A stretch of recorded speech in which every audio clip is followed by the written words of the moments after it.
Okay, so first I'd like to thank the organizers for inviting me to discuss this paper, Credit Default Swaps and the Empty Creditor Problem. I enjoyed reading it a lot. It makes a number of very interesting contributions to the literature. I would motivate Martin and his co-author to look at other undesirable effects or market distortions that may come about because of credit default swaps. And in my discussion, I want to talk about the economics of regulation, in particular looking at quantity regulation and price regulation. And for price regulation, we want to take account of the information that exists in the CDS market and possible mispricing. Okay? So what's the concern here? Regulators are concerned that creditors who purchase CDS contracts may push borrowers into inefficient liquidation, and they call this the empty creditor problem. Now, we have other undesirable effects that may come about because of credit default swaps. For instance, you can think of a bank that doesn't monitor because it purchases credit protection. Or you can think of a seller of credit protection who actually helps out the borrower. So we have anecdotal evidence of hedge funds doing that. My favorite points that come out of the paper is that it uses a well-known framework of a debt contract with limited commitment, and we can understand how liquidity default and strategic default are related to CDS regulation. The second point is that there's a clear mechanism for inefficient liquidation. Early liquidation is inefficient, and the model allows for credit protection to be continuous, and you can have very interesting quantity effects that come out of this, and I'll get to that when we talk about regulation. So just a quick review of the model. The presenter did a very good job of outlining the model, so I'm not going to spend too much time on it. It's a model of debt with limited commitment, and the borrower may suffer a liquidity default or declare a low cash flow, that is, default strategically. Okay? Early liquidation is inefficient. You want to see the project to the very end. Credit protection increases the lender's bargaining power and essentially ends up deterring the borrower from strategic default. Now, a social planner would prefer to choose an amount of credit protection that's strictly positive, and this would increase lending in the economy and prevent strategic default. However, a lender can choose an amount of credit protection that's higher than the social optimum, and this results in inefficient liquidation. Now, here, this is a negative externality. The authors don't use this language in the paper, but I find that it's very interesting given that most finance papers that look at regulation, we're typically looking at the market failure that occurs through the price. Here, we have a market failure that occurs through the quantity or the amount of credit protection. Okay? So in an attempt to match Ed Kane's exposition style with respect to cartoons, here's a cartoon that comes to mind given the empty creditor problem. So here we have a woman having drinks with a man, and she says, "Sure, I could tell you what I want you to say, but then you just say it because I told you to say it, and then it wouldn't count." Okay? Now, you have no idea how many times I've been in the position of this poor guy, in an intellectual sense, right? And my students are always in the position of this poor guy. But you want to think of the woman here as the regulator and the guy as the academic economist, right? So we want to step back and think, does the CDS market in the paper have all of the relevant features that we would want in a model to look at CDS regulation? Okay? Now, one feature I think is really important is that we do have information on the net notional value or the open interest. So the DTCC and the BDIS, they collect data on OTC CDS contracts, and DTCC publishes this data every week. In Section 1, they have open interest, and in Section 2, they have the number of trades. Moreover, the regulators have access to DTCC's counterparty-specific information. So why is this important? Well, in the paper, there's a fair value premium. Okay? Now, the premium or the price that you pay for credit protection may not reflect all the information that would exist in the market, right? We can think of trying to estimate the price given our priors on the probability of the credit protection buyers being empty creditors, right? So we can allow for some mispricing there. And point number 2 is that if we try to implement the social optimum, regulators may have more than one mechanism at their disposal, and we can find probably a more efficient mechanism to implement the social optimum than what is currently considered in the paper. Okay? Now, in thinking about the economics of regulation, we typically think about the market distortions that occur that suggest welfare improving regulation. And just to reiterate, all of the action here is coming from the negative externality. It's a quantity regulation story. Now, I would motivate the authors to characterize the difference between the social cost and the private cost, which is actually driving this wedge and which is actually driving the need for regulation, and how this difference may be related to the parameters in your model. So to look at the comparative statics and to see how much we really need regulation in this market. If we come back to the way we typically think about regulation in terms of market failures and prices, right, the price may not fully adjust to reflect the increased probability of default due to the empty creditor problem, and you can focus on the price side and possible mispricing in addition to the negative externality in the quantity or the amount of credit protection that is being purchased. So one price distortion that you want to consider, let's say the market can't price fairly the CDS because of a lack of transparency. We don't know whether protection buyers are actually empty creditors. You would have a wedge there, and the good thing here is that you have mispricing and you have this negative externality in terms of the amount of credit protection, and you can try to see which mechanism implements the social optimum in the most efficient manner, right? And I want to add that there aren't that many finance papers that look at regulation in terms of price and quantity, so you could provide some novel results there as well, okay? Other comments, you have a multi-period model, but I wonder what would happen if you consider a repeated game approach. Okay? Let's say lenders consistently overinsure. Wouldn't credit-worthy borrowers simply seek funds from other lenders who don't have a reputation for being aggressive? On the other side, let's say aggressive lenders are stuck with bad firms. Wouldn't lender costs increase to deter excessive insurance? I'm wondering about these things as something to consider. Here I think of this problem as an aggressive lender or an aggressive liquidator problem, as opposed to an empty creditor problem, which conjures up this imagery of a bank that doesn't monitor because it purchases credit protection. So just, you know, a full explanation of why you're using the term empty creditor as opposed to something else would help. So to summarize, I enjoyed reading the paper a lot. It addresses CDS regulation, and in many ways it fits well within the existing literature on debt contracting.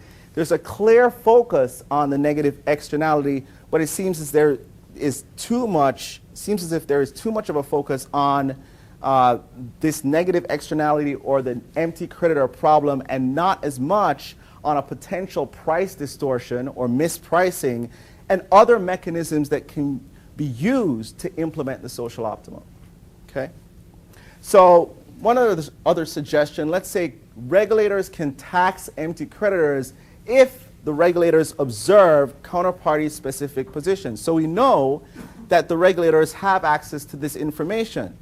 Would a tax be the best way to go about implementing the social optimum? Maybe, maybe not.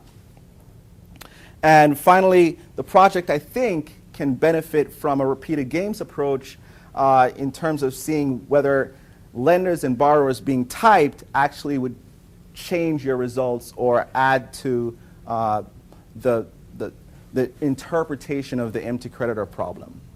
Thank you very much.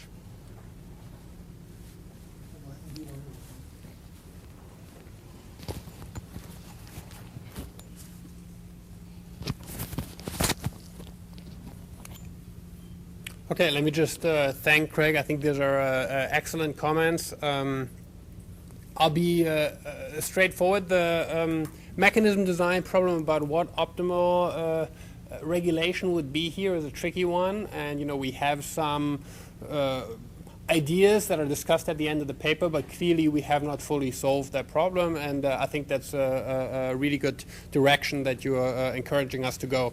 In terms of price distortions, my view is that I thought it was really important to show that you get this overinsurance even if everything is fairly priced, right? Because otherwise you think the price distortion might, CDS market doesn't anticipate this behavior, and then it might not be surprising that you get this inefficiency. So I think that's why having a fair insurance market was, I think, a natural starting point. But I think we might want to look into your suggestions there too. But thanks; those are great comments, and I'm very grateful. Thank you. Okay. Gene. So on the from the CDS seller's point of view, why don't they go buy the bonds and negotiate so that they don't have to pay out so much? Yeah. So if you introduce, say, ex post quotient bargaining, where everybody can move to one table and work, negotiate costlessly here, you can get improvements, of course, right? And so one thing we argue at the end of the paper, we have a small section about what the insurance buyers could do in this framework. One is what you suggest. They might be able to concentrate the position and then do the renegotiation themselves. This is something that for some reason we haven't observed, and I don't know why. I'd actually be interested. Saying that CDS sellers don't buy this stuff, or I missed something? Well, I don't know an example. And if you so the intervention I think you had in mind is one where the insurance company, let's say, sees this problem coming, buys up the debt, and then makes sure the renegotiation take place. I don't know of any example where this has happened, but if you do, I'd be actually very interested, because we were wondering why don't we observe this sometimes in practice. There's another intervention ex post that we have observed, which is that the insurance or the protection seller could actually make the payment on behalf of the firm.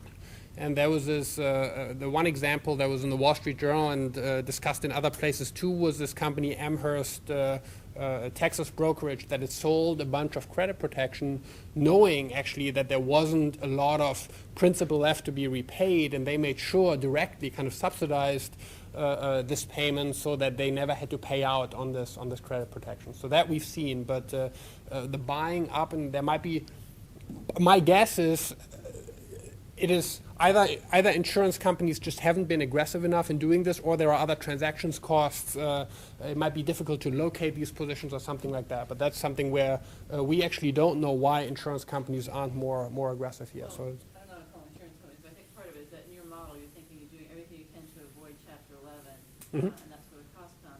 And I guess if you're a little bit more realistic and say it's really sort of Chapter 11 versus liquidation. Once you get into Chapter 11, it's worthwhile to bargain. So if you have the CDS auction a month after the fall, and then Chapter 11 goes on for another year, I would imagine in that time period that the original guys who got the protection are out of it. I mean, you see in the auction a lot of people give up their bonds. So right. That's actually, I mean, all the action in our model are the auction, right? Because it's a modeling assumption. And once so you're avoid liquidation costs, right?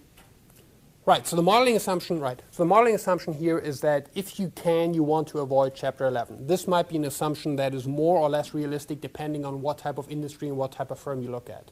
Now, I agree with you that once you're in Chapter 11, and once the auction is taking place, and particularly when people do physical settlement, a lot of these positions will go back to the protection seller, right?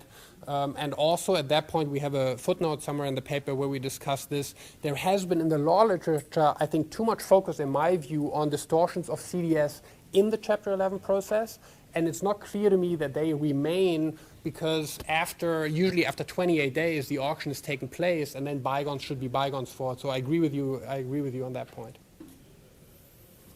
Jim. Some politicians compare CDS as buying a CDS, buying protection when you don't have an economic position, with buying insurance on a neighbor's house. And therefore they say, oh, that's not a good thing. How would you respond to that argument?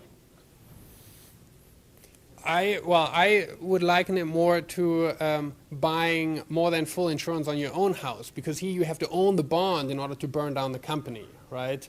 That's also why a naked, there's been a lot of discussion about naked CDS. I think that's more the analogy you have in mind. You buy insurance on something that you don't actually own.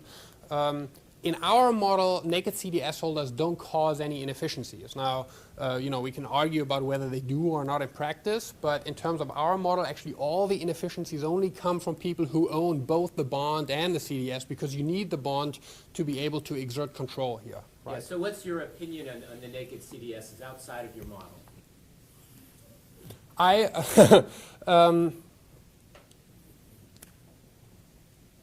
I would have to see, I have an open mind relative to a naked CDS, but I would have to see a really strong argument for banning it. So in my view, there is no, if you're probably thinking about, say, the regulation Germany has put in place recently.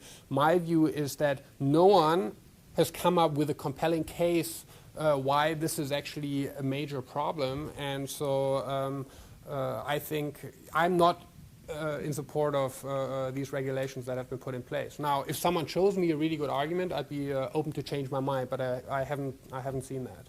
So I don't see naked CDS as such a large problem as it's made in the media. Ed? In the private placement market, covenants are often violated, and lenders waive them if they're not material, because they understand that they're in the business of lending. And if they do things like forcing a firm down, that's going to reduce their future business. That gets to the point about repeated gain.